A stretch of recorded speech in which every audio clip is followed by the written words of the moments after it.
मीटिंगची मंत्रिमंडळाच्या बैठकीची जरी मंजुरी मिळाली तरी ते प्रस्तावित होऊ शकतं. पण मॅडम याच्यात एक मी बाब आपल्याला शासन त्याच्यावर पैसा द्यायला तयार आहे, याच्यासाठी मंजुरी लागते साहेब.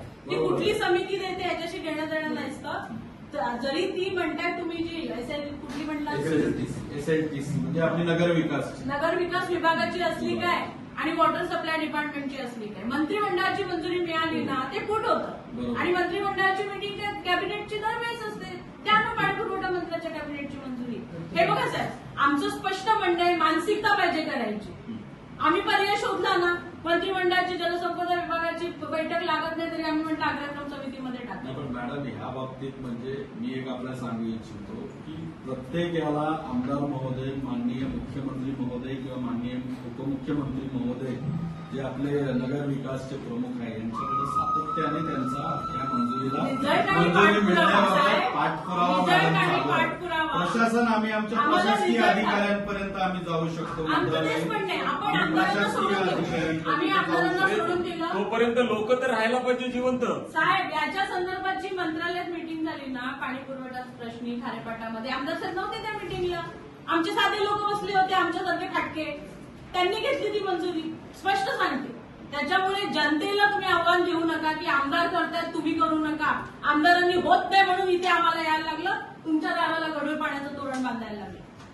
आम्ही स्पष्ट बोलतोय, आम्ही राजकीय दृष्ट्या जात नाही आहोत, पण आम्हाला आता त्यांच्याकडनं ती मंजुरी नकोय, ते करणार नाहीत म्हणूनच आम्हाला इथे यायला लागलं. मॅडम निश्चितपणे आम्हाला त्यांचं कारण देऊ नका.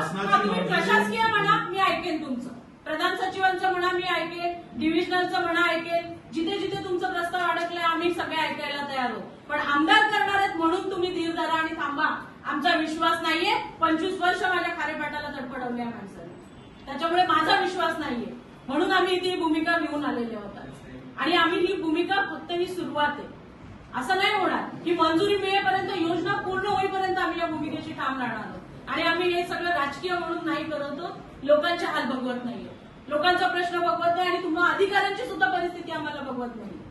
शिवाय सगळ्यात आधी तुम्हाला बसतात. लोक म्हणतात, मला असं समजलं की यांच्या घरी लोक म्हणाले तुझ्या घरी येऊन आंघोळ करतो मी, माझ्या बिल्डिंगला पाणी येत नाही. विचारायला झालं की नाही लोकांनी अशा पद्धतीने बोलणं केलेलं आहे. म्हणजे हे आम्ही जे आमच्यासाठी नाही करत आहोत, आम्हाला अजिबात यामध्ये इंटरेस्ट पण नाही. आम्ही लांब राहून तुमची उद्घाटनं बघण्यात सुद्धा धन्य आहोत किंवा चला चांगलं चाललंय. पण यासाठी आम्ही उतरलोय. का उतरलोय? कारण आम्ही आता थकलोय. आश्वासनं सगळं बघून आता आम्ही हातात घ्यायचं ठरवलंय, जनतेने हातात घ्यायचं ठरवलंय. याच्यामध्ये लोकप्रतिनिधींना यायचं की नाही हा त्यांचा प्रश्न आहे. जन आंदोलनामध्ये जरी काँग्रेसने केलं असलं तरी यामध्ये आमची कालच बैठक झाली. सर्व संघटना पेणमधल्या एकत्र येऊन, जनता एकत्र येऊन आता या पाण्याचा पाठपुरावा करणार आहे. त्याच्यामुळे आजच्या बैठकीचं तुम्ही आजच्या आंदोलनाचा संदर्भ देऊन वर द्या की इथे आता जनतेचा धीर सुटत चाललाय. येणाऱ्या काळामध्ये तीव्र आंदोलन होण्याची शक्यता आहे. त्याच्यामुळे तातडीनं मंजुरी द्या.